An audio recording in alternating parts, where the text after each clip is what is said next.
how to come to Canada as a permanent resident from your home country through the express entry route. So for you guys that don't know, this is the route that I used to come in as a permanent resident. I think people don't get to talk much about it because sometimes it can be very strenuous, especially if your age is not really on your side anymore. But trust me guys, you can still achieve it. You can come into Canada as a permanent resident through the express entry route, and I'm going to narrate the whole steps. Just take this video as a crash course on what you can do. You can do it yourself. I didn't use any agent, I didn't use anybody. I only used the website, which is Canada website. So guys, take your pencil or take your biro, take your paper and jot down everything that you need to know, because it's like a crash course. I will try as much as possible to break it down to the simplest way which you can understand on how you can do that. Let's go guys. So before I go into details about what the express entry is, I want you guys to know that express entry is not the only route you can use to come to Canada as a permanent resident. There are different routes, as you can see. So I will say people go through the express entry route because it has the shortest processing time once you are invited to apply as a permanent resident. So it's the popular route you can use to come in as a permanent resident. Now I want to start by saying what express entry means. Like the name implies, express meaning it is very fast. Once you get an invitation to apply to become a permanent resident, it takes within 1 to 6 months for your application to be processed and approved, and then you will come to Canada as a permanent resident. Very short duration. That is why it's called express entry. Now, under the express entry, we have 3 different categories. One, we have the Canadian experience class. The Canadian experience class is for those people that have Canada work experience, meaning they've already gained work here in Canada and then they want to become a permanent resident through this route. Second one is the Federal Skilled Worker Program. The Federal Skilled Worker Program is if you have a foreign work experience, note a qualified foreign work experience from your home country within 10 years, then you can come into Canada as a Federal Skilled Worker, because that is, this particular route is what I use to come to Canada as a Federal Skilled Worker. Then the third is the Federal Skilled Trade. If you have a skill in a trade and this particular one requires a job offer from Canada before you can qualify to apply through this route. So the one I want to focus on is the Federal Skilled Workers Program, because this is the only route that you can use to come to Canada without gaining any Canadian work experience, meaning you can use your work experience back home if your work experience falls under tier 0, 1, 2, 3. Don't worry guys, I'll be breaking down what this tier means and how to check if your work experience is under this tier.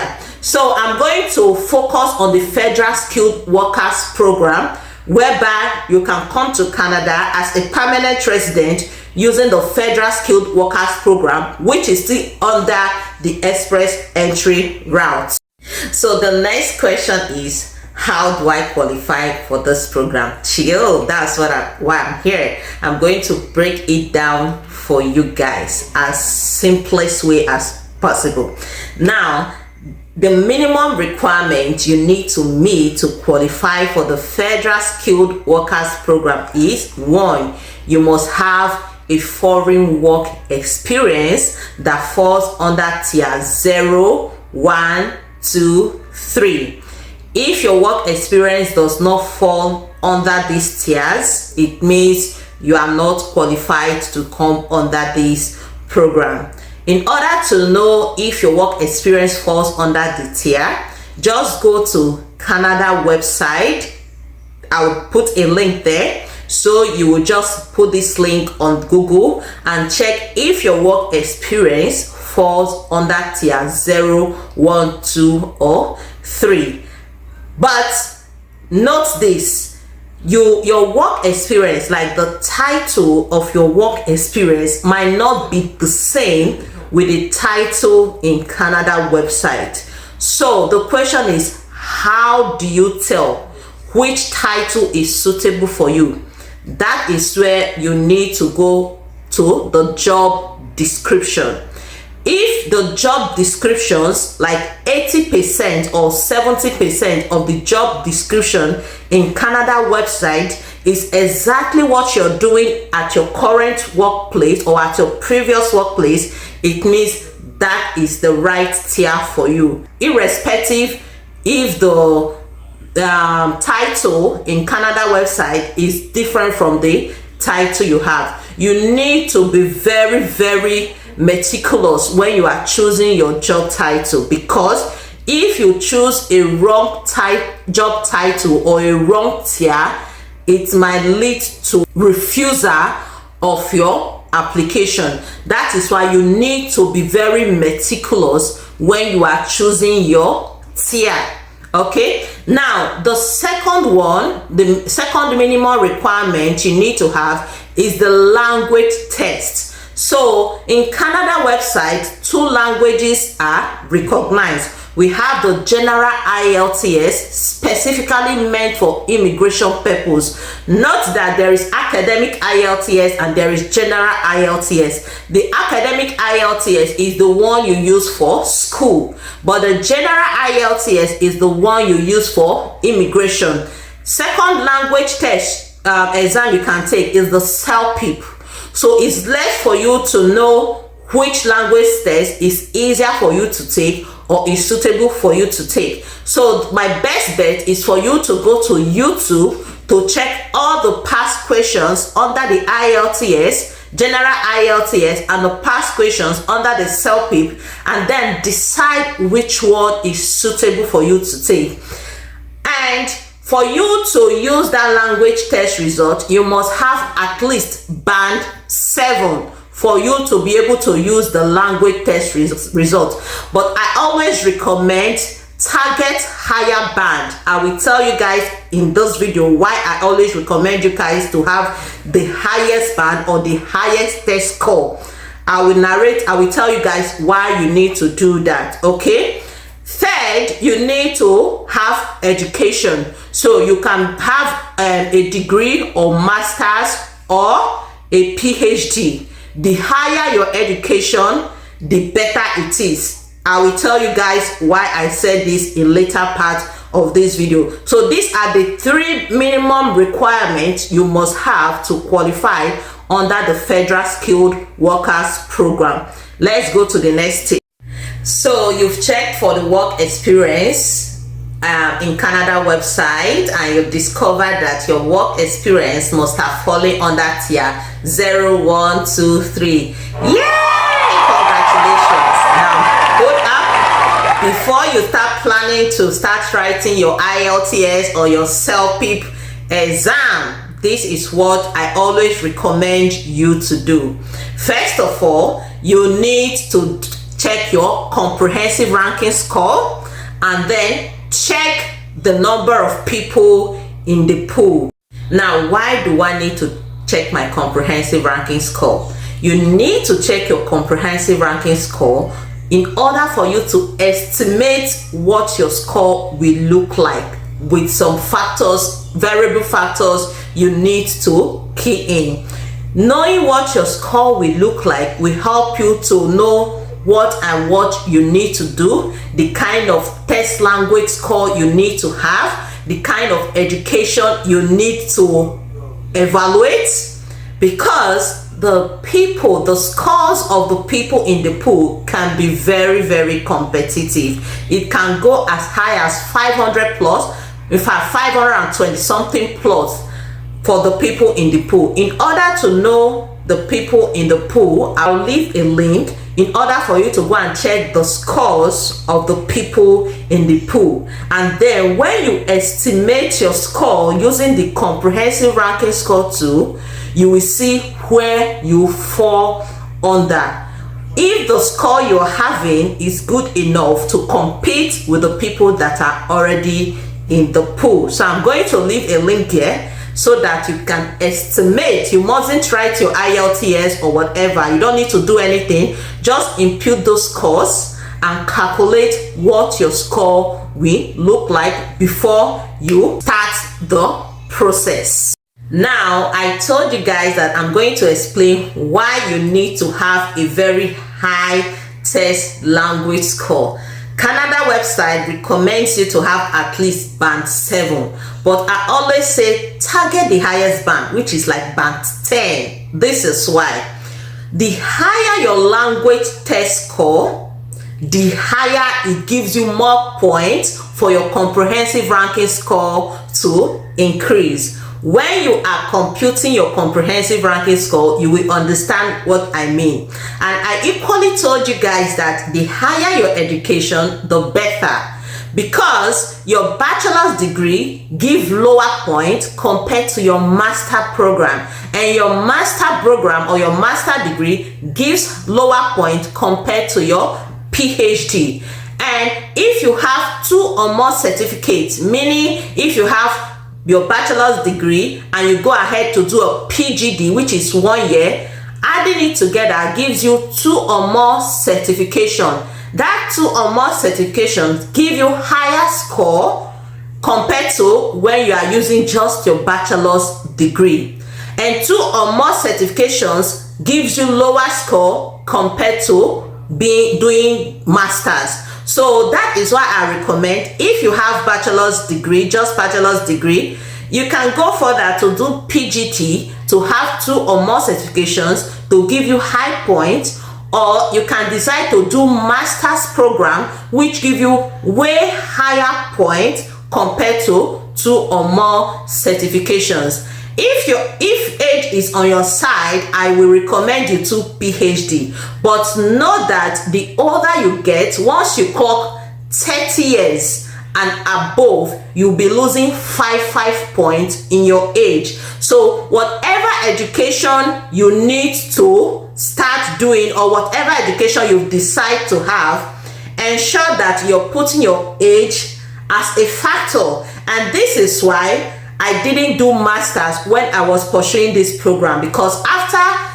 calculating my comprehensive ranking score, I discovered that doing masters will take 2 years of my age, which will still reduce my comprehensive ranking score. So what I did, I just did a PGD to add to my bachelor's degree in order to get the point of 2 or more certification.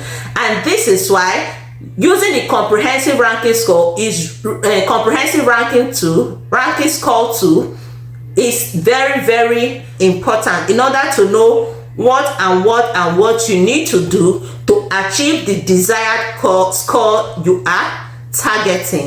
So you've used the comprehensive ranking score tool to estimate your score, and you've checked the number of people in the pool, the scores that they have, and you've discovered that your score is very low and there is no way you can beat those people in the pool. Now, this is where you need to look for a way to start increasing your comprehensive ranking score. How do you increase your comprehensive ranking score? First is either you learn the French language, which can give you a high score as high as 70 to add to your comprehensive ranking score. In fact, that is actually what I did, because after I finished everything, I've written my IELTS, done everything, I calculated the comprehensive ranking score. I find out that my comprehensive ranking score is way too low compared to the people in the pool. So I had to start learning French. Even my PGD couldn't fetch me a higher comprehensive ranking score. With my PGD and with my bachelor's degree, I could only get 490 something, which is still lower compared to the people in the pool. So I had no other choice than for me to start learning French. The French that I learned boosted my score to around 520 something plus, and that was what made me to gain the invitation to apply. Plus, I did not qualify for the provincial nominee program because my work experience, the requirement of each provinces, I did not meet any of it. So the only way I can increase my score is just to learn French. So guys, if your score is low, one way you can increase it is to learn French. The second way is for you to check for provinces that can nominate you. If you meet requirement of each of the provinces, once they nominate you, you have 600 points, which you can add to that your comprehensive ranking score, and it will boost you to like 1,000 plus, and you are sure of invitation to apply. So these are the ways you can boost your comprehensive ranking score. And if you cannot take French or are not qualified for any PMP, you still have another way you can still do it, because Canada fortunately have introduced what they call category-based draws. With the category-based draws, the comprehensive ranking score is lower compared to the general draw. The general draw is the one that your work experience does not matter if it's in demand or not. Now, the category-based draw is if any of your work experience falls under these categories. If your work experience falls under these categories, you are lucky, because the comprehensive ranking score that they usually invite to apply to become a permanent resident is low compared to the general draw. So you can explore these categories and target the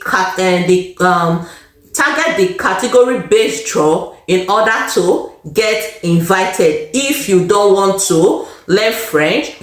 Otherwise, if your work experience is not falling under this category-based draw, you have no other option than for you to explore the PMP program for the provinces to add 600 points, or you have to learn French in order to take the TEER Canada exam. Those are the three options you have.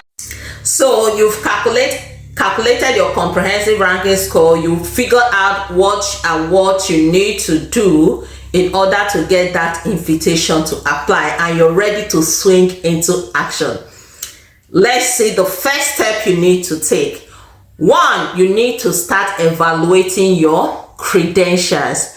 If you have bachelor's degree and PGD, go and evaluate it. There are two bodies that Canada usually use, either the WES or the IQAS. I use WES. In fact, I always recommend people to use WES, because with WES, you get to save your transcript.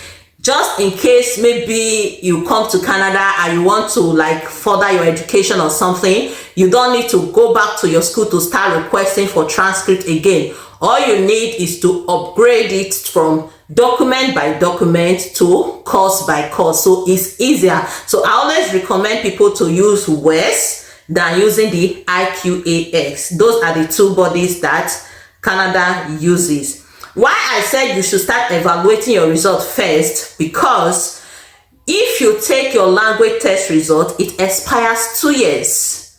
Once your language test results reaches 2 years, it expires. But with evaluation of results expires in 5 years, and it really takes longer process. You know, we that come from Nigeria, it's really taunting when you want to request transcript from your institution. It takes a very long time for them to release that transcript. So if you should write your language test results first, and then all the process of you requesting for transcript, for ways to evaluate your credentials, is like taking up to a year, which is almost the expiring date of your language test results. So I always recommend evaluate your credentials first. During the process of evaluating your credentials, you can as well be studying for your IELTS. You don't need to rush to book for that exam.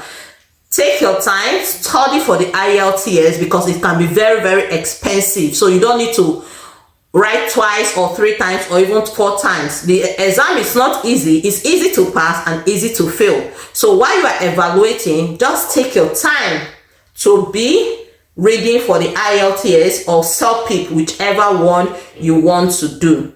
So after evaluating your result, you've taken your IELTS, maybe you've learned French and you took your TEER Canada as well.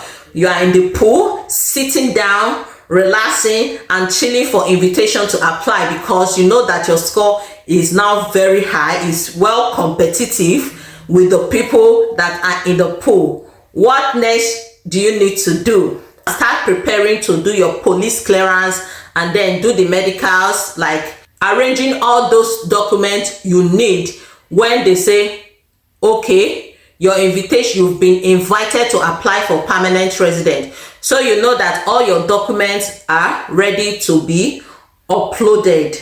Okay, those are the things you can arrange. Then another thing is your proof of fund. Before you start all this process, your proof of fund should be ready in your accounts. And your proof of fund shouldn't be money that you cannot explain where it came about. Canada does not care how much you have in your accounts. All they are concerned about is the source of the income. Where is this money coming from? That is mostly where they are concerned. So if you go and bring huge amount of money to put in that account and you don't have an explanation of the source, your application will be denied. So it mustn't be a borrowed fund. The proof of fund depends on the number of your family members. Each year, they increase their proof of fund. Like that of last year, this is the proof of fund. And this year, this is the current proof of fund. By next year, around like May, June, they will definitely increase the proof of fund. Why they do that is because of inflation. So your proof of fund in your account is dependent on the number of families that you have. So you need to make sure that while you are preparing all this, your proof of fund is ready. It can be through your salary, or if you're doing a business, you can use it as a proof of fund, but there should be a source, a legit source where you gathered that money, and you should be able to explain, because your work experience, if you are telling Canada that this is where you work and you're saying your annual income is this, maybe your annual income is 100,000 or 1 million or whatever, but your proof of fund is saying otherwise, it might not match. So you need to be sure that your proof of fund is tallying with the source of your income. If you are telling them you're doing business and you're working, yes, they will know that that's where the source is coming from.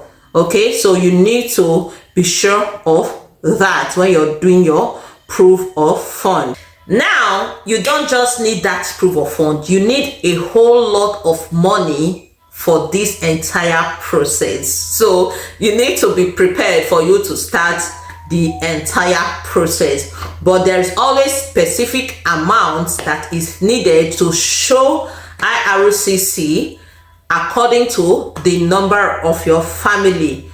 Yes, that is it, guys. So if your score is high enough, Canada invites you to apply to become a permanent resident, and once they invite you to apply, that is where they will give you the list of documents that you said you have, those IELTS, your TEER Canada, your evaluation results. You need to start uploading them, because those are the things that made you to arrive at that score. And when you are applying for permanent resident, please dot your I and cross your T. Make sure your application is very smooth. Remember that there is no interview when it comes to Canada application. No interview. Whatever you're submitting to them, that is what they will use to approve or deny your application. So you need to just make it very simple for them, as simple as possible, because you are not there with them to start for them to ask you what is the meaning of this, or what is the meaning of this. So let your application be self-explanatory. They don't need to crack their head in order for them to understand what you are submitting for them. Let it be self-explanatory, and don't bombard them with so many documents. These are most of the things that may make your application to delay. Like me, it didn't take up to 2 months and my application was approved. So it all depends on your application. The more complicated it is, the more they are cracking their heads, the more they are delaying in your application. So make your application to be very simple, self-explanatory, no headaches for them, so that they can easily access your application, and then boom, your application will be approved by God's grace. So that is it, guys. That's everything you need to know. If there is something you want me to talk about, or there is something I skip, you can just put it in the comment section. And please don't forget to follow me, or don't forget to subscribe if you are watching on my YouTube, and hit the like button, share, so that other people can benefit from this playlist. I wish you guys all the best.